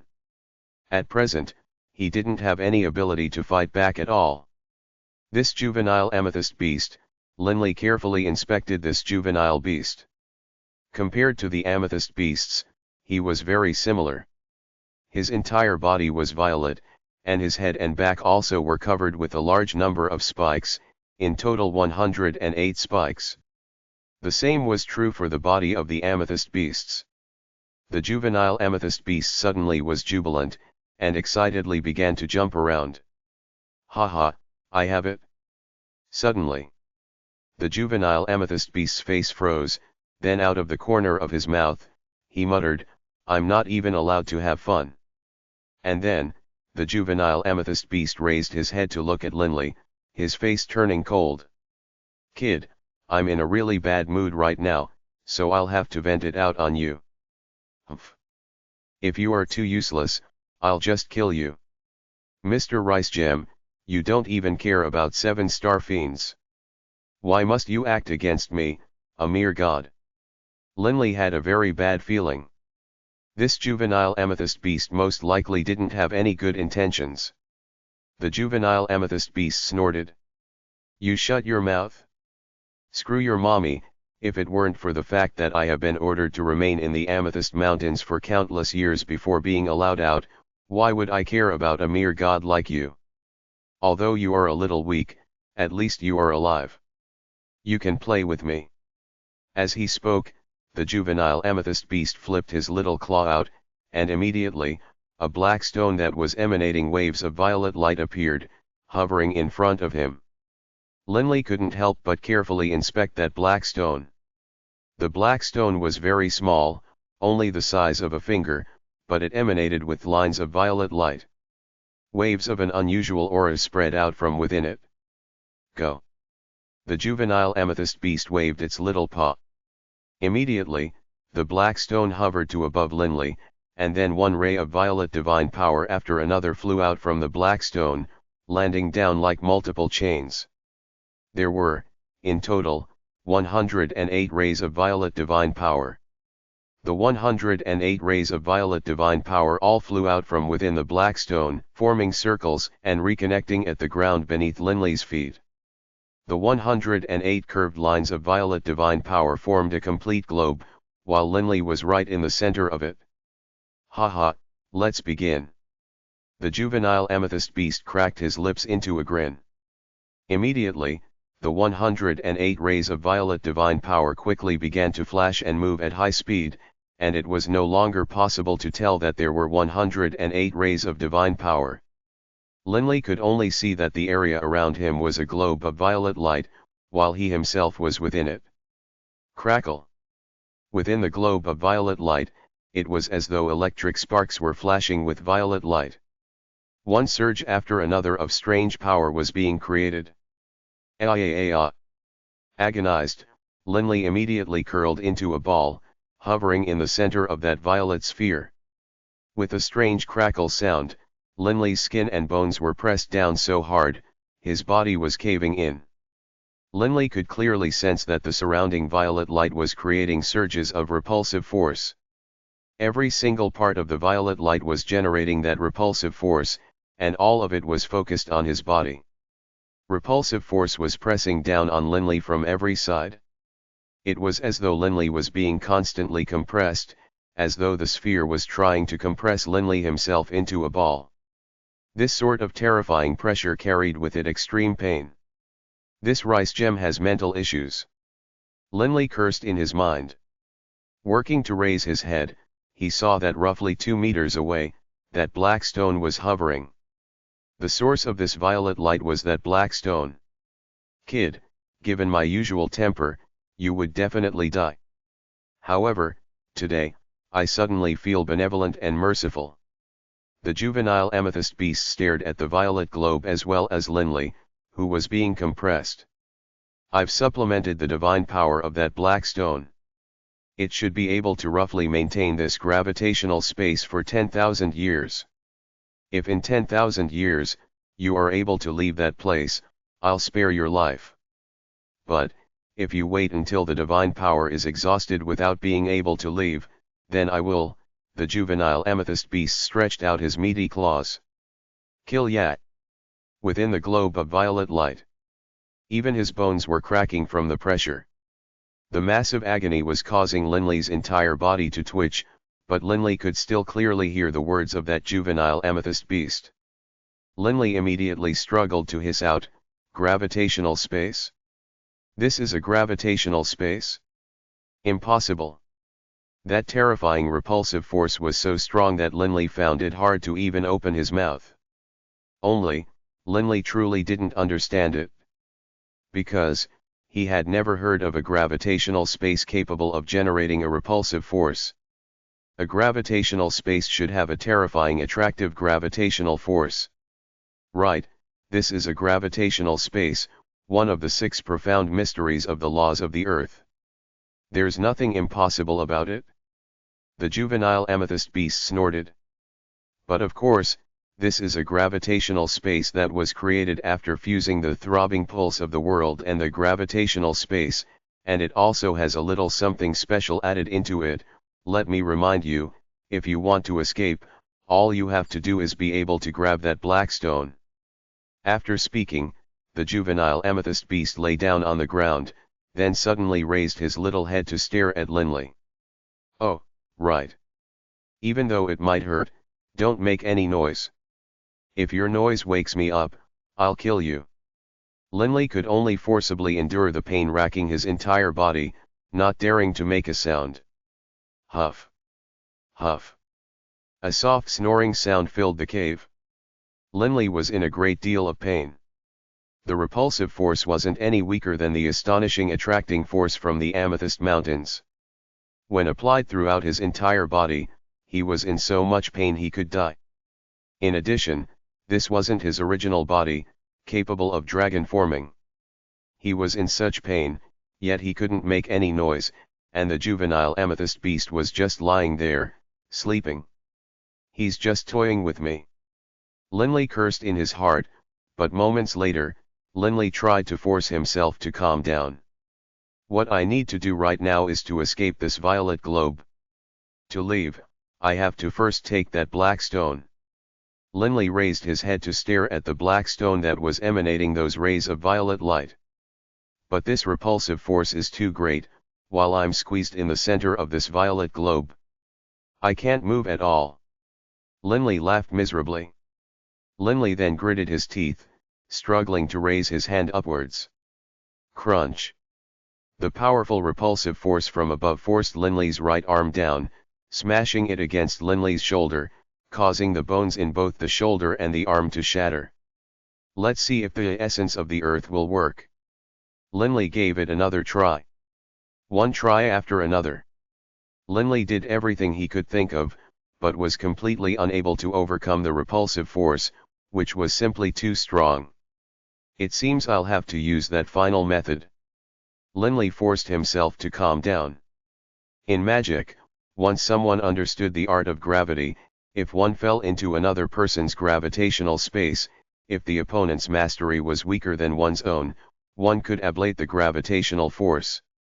This repulsive force is very powerful because it relies on fusing the throbbing pulse of the world and the gravitational space. Then if I am able to fuse those two profound mysteries, I should also be able to ablate the repulsive force and retrieve the black stone. Linley, after thinking through this, immediately tried to ignore the pain racking his body and force himself to lose himself within the laws of the earth. Linley only had a basic understanding of the profound truths of gravitational space. He had already achieved mastery in the throbbing pulse of the world. Linley immediately focused all his attention into this, beginning to struggle to gain insights on how to merge these two profound mysteries. Only, both the gravitational space and the throbbing pulse of the world were extremely difficult profound mysteries, and the amount of time it would take would definitely be very long. Within the mountain hollows, Delia, Bibi, and Olivier were in a state of shock. "Boss, your divine earth clone was captured by that juvenile amethyst beast," Bibi said frantically. "Then what should we do?" Delia was worried and frantic as well. "Nothing else I can do." Linley shook his head, looking at Delia. "Delia, for now, I won't be able to accompany you. My original body also needs to completely focus on gaining insights into the laws of the earth and work hard along with my divine earth clone." Delia immediately nodded. Linley's divine clone was in a life-threatening crisis. How could Delia be so selfish as to have Linley keep her company? 10,000 years. Linley mused. Can it be that this amethyst beast thinks that I won't be able to merge these two profound mysteries, even in 10,000 years? Linley's original body immediately began to train, while at the same time, it also constantly absorbed the soul essences from amethysts, constantly strengthening his soul. This was because due to his soul being simply too powerful, in terms of visualization speed, Linley's original body was actually slightly faster than his divine earth clone. The original body and the clone were completely focused on the laws of the earth and on visualization. Fuse. How should I fuse the throbbing pulse of the world and the gravitational field?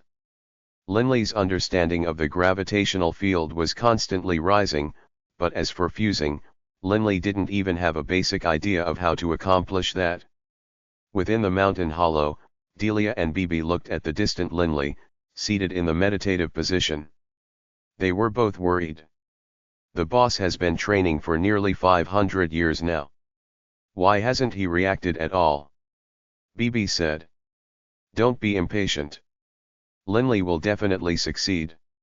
Over the past 500 years, although at first, Delia was frantic with concern, by now, although she was still worried, she had calmed down.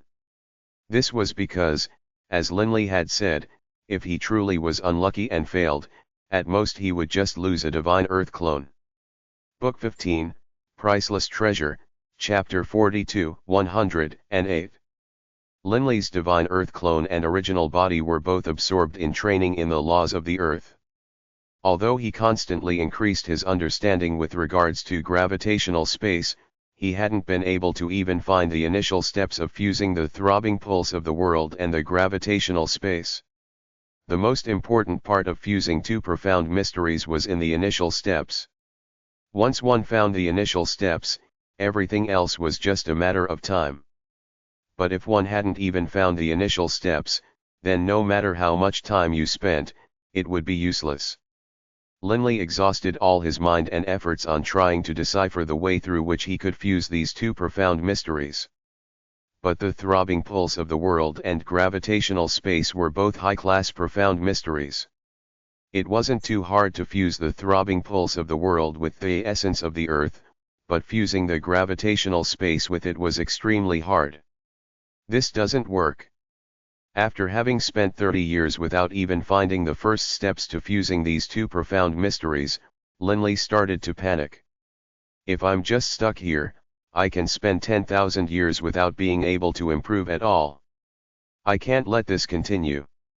The conditions this juvenile beast has set truly are not easy ones. Only now did Linley understand how difficult a task this was.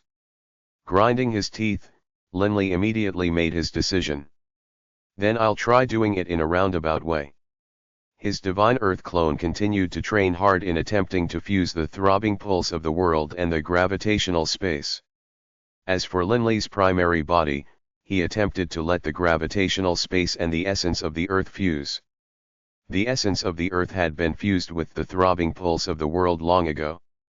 If he could fuse gravitational space with the essence of the Earth, then it might be possible for him to use that fusion to then draw the gravitational space and the throbbing pulse of the world closer to each other.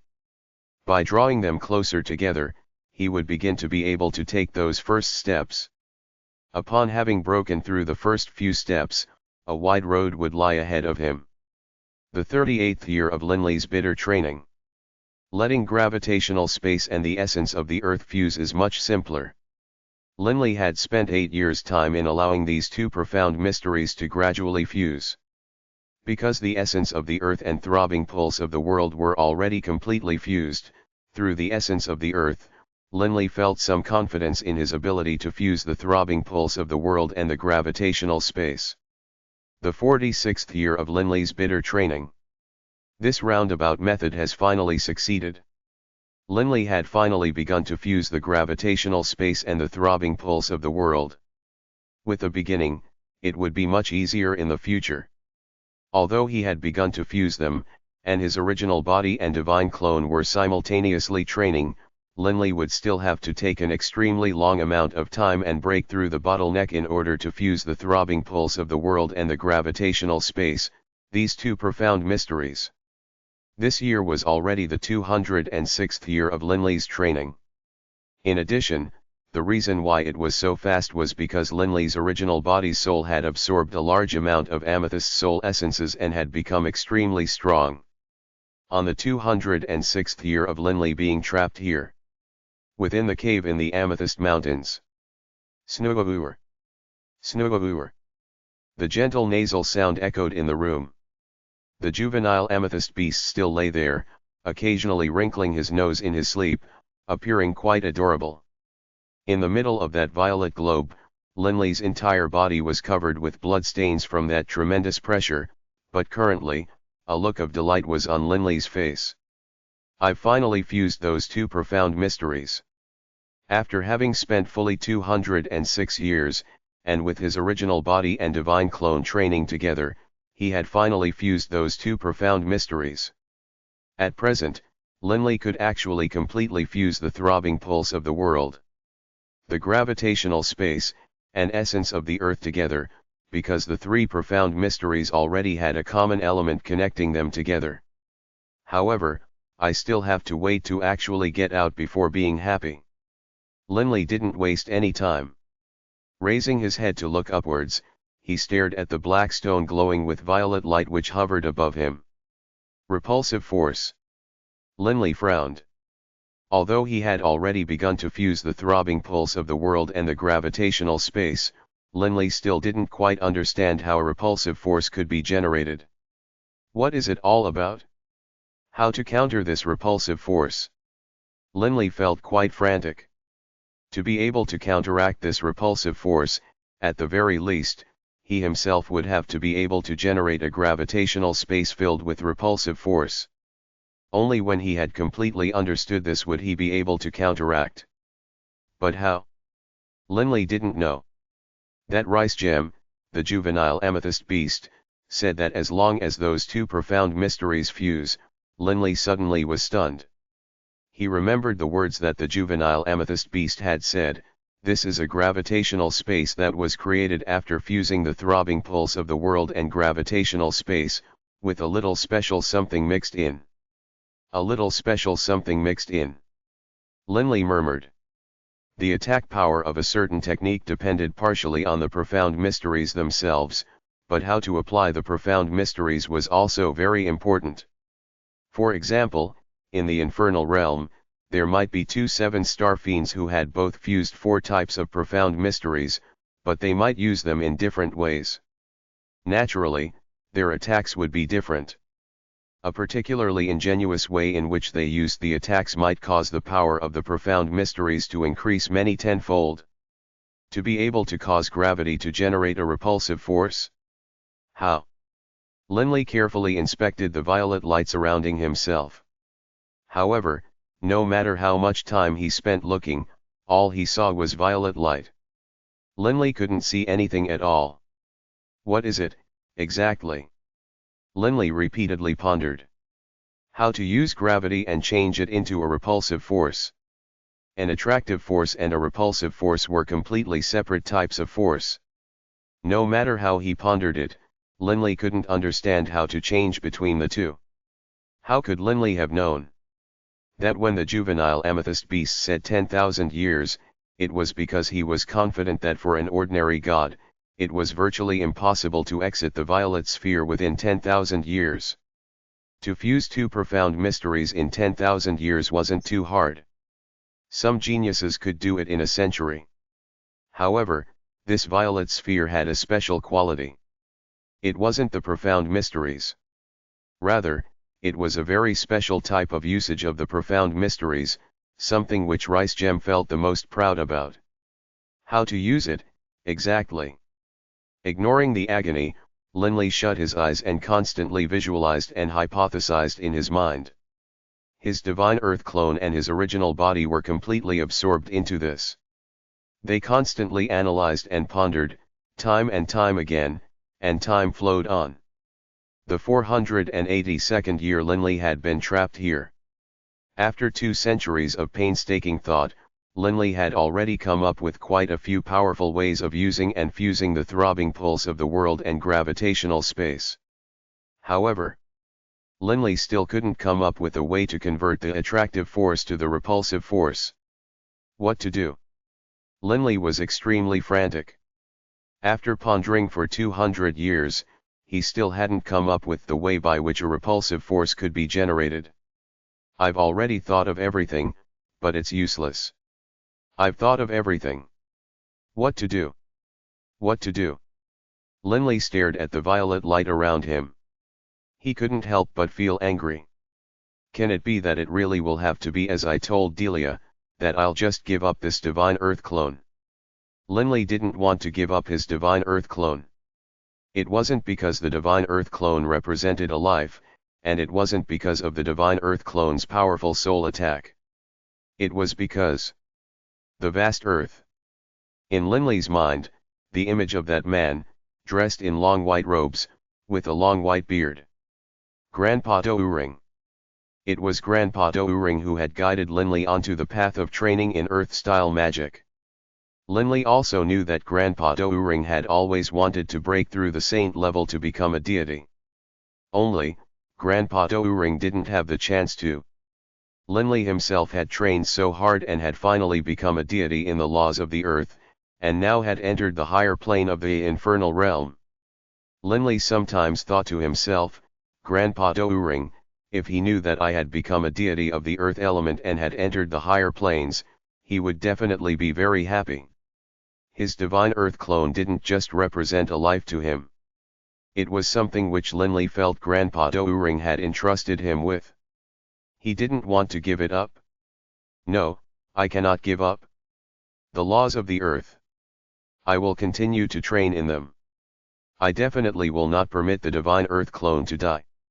Linley constantly told himself this, and then stared at the juvenile amethyst beast. It's been less than 500 years.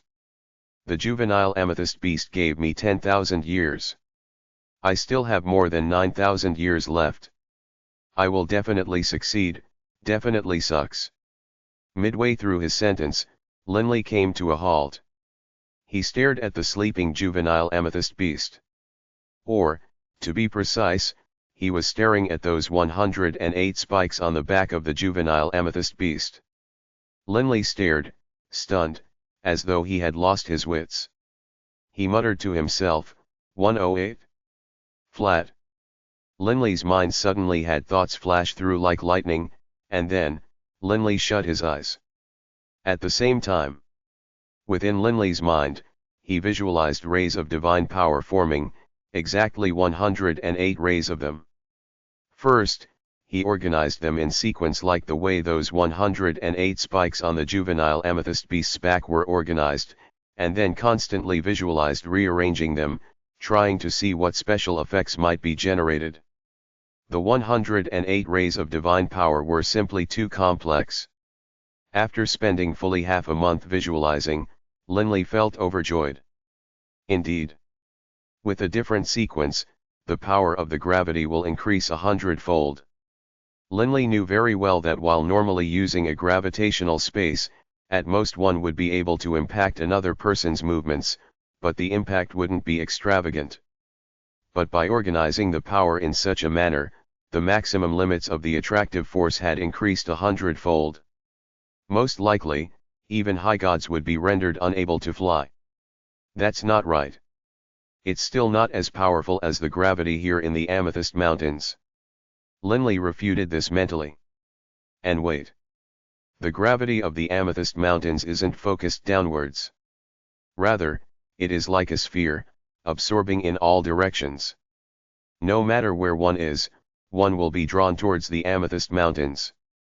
Linley opened his eyes, and in front of him appeared the violet light which had formed into a sphere. He just looked at it. Flat. Sphere. Linley murmured, but slowly, a light appeared in Linley's eyes. Right? Sphere. It isn't a simple flat surface. Crunch. The shackles binding Linley's thoughts just shattered. Haha, so that's how it works. Haha, how could I have not realized this? However, to mentally go from visualizing a flat surface to a sphere is incomparably more difficult. Linley could completely imagine how difficult that must have been. If visualizing the effects on a flat surface had to be done 1,000 times, then the visualization and hypothesizing needed for a sphere would be 1,000 to the third power. 1,000,000,000 times. 1,000 versus 1,000,000,000. The difference was too great. What's more, Linley had spent far more than just 1,000 times visualizing all sorts of possible scenarios for a flat surface. Thus, the number of visualizations needed for the complicated sphere would naturally also be far more. If I truly had to blindly exhaust all possible calculations on ways to align the 108 rays of divine power, even if I spent 1 trillion years, I might not be able to finish it. Linley understood using this sort of technique wasn't just a matter of calculating everything out, it required certain insights. However, fortunately I know that the true trick of it lies in the sequence of those spikes on the juvenile amethyst beast's back. Linley opened his eyes, carefully inspecting the 108 spikes on the back of the juvenile amethyst beast, working hard to memorize the lengths and locations of those 108 spikes. The 108 rays of divine power in Linley's mind were constantly changing, while at the same time, Linley also began to circulate 108 rays of divine power around his body. All sorts of calculations and visualizations. Linley's divine power around his body began to be ordered as well.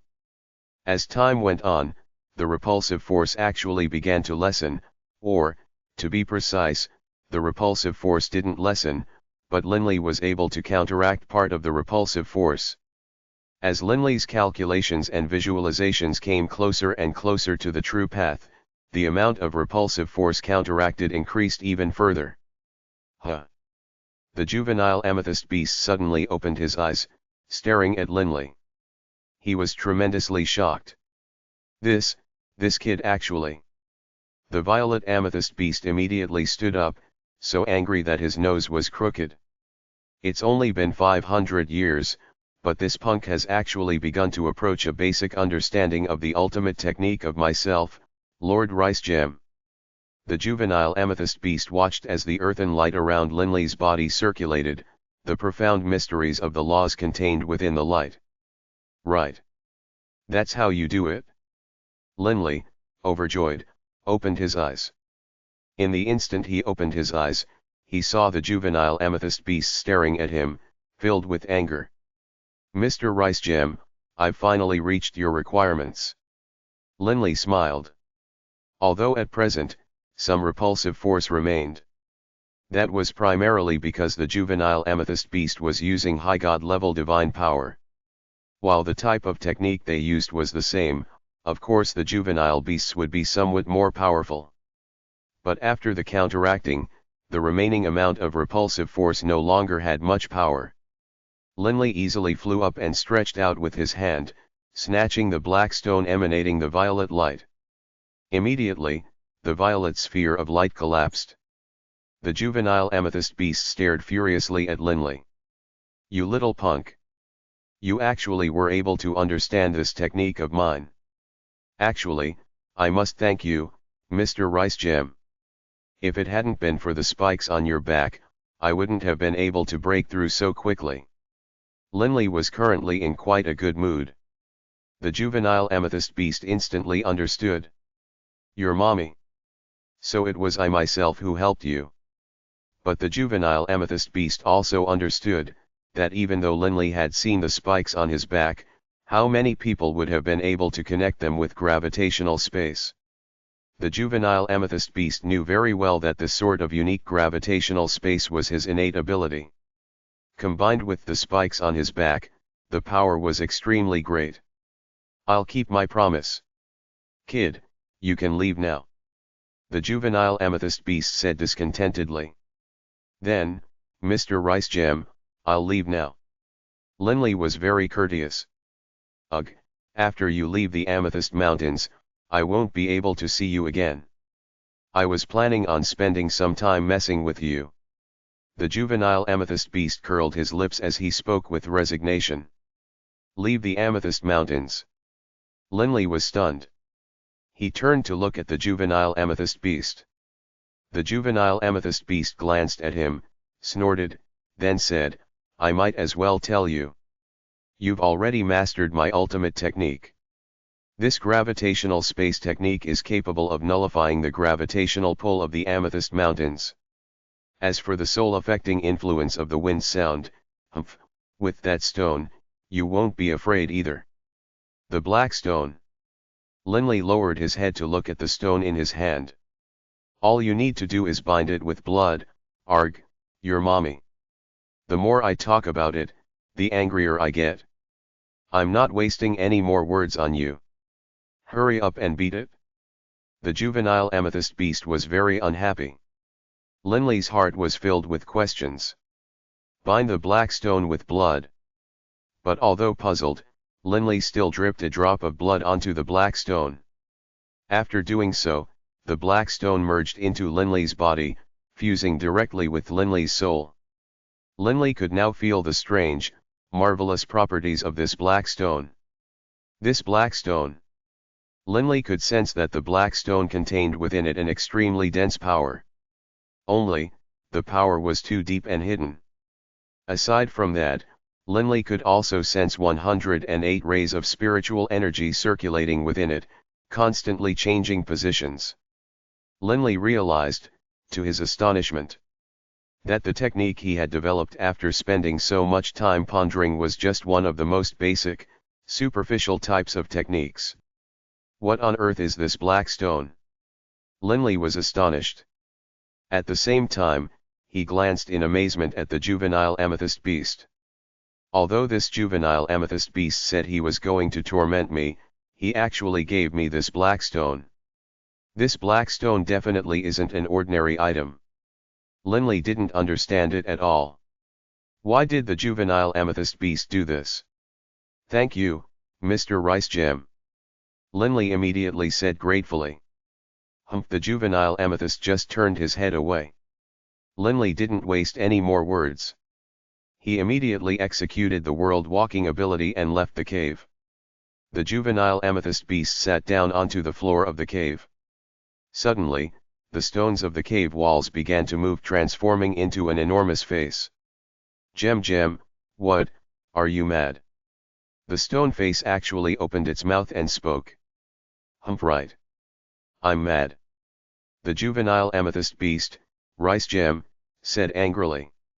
Also, don't call me Gem.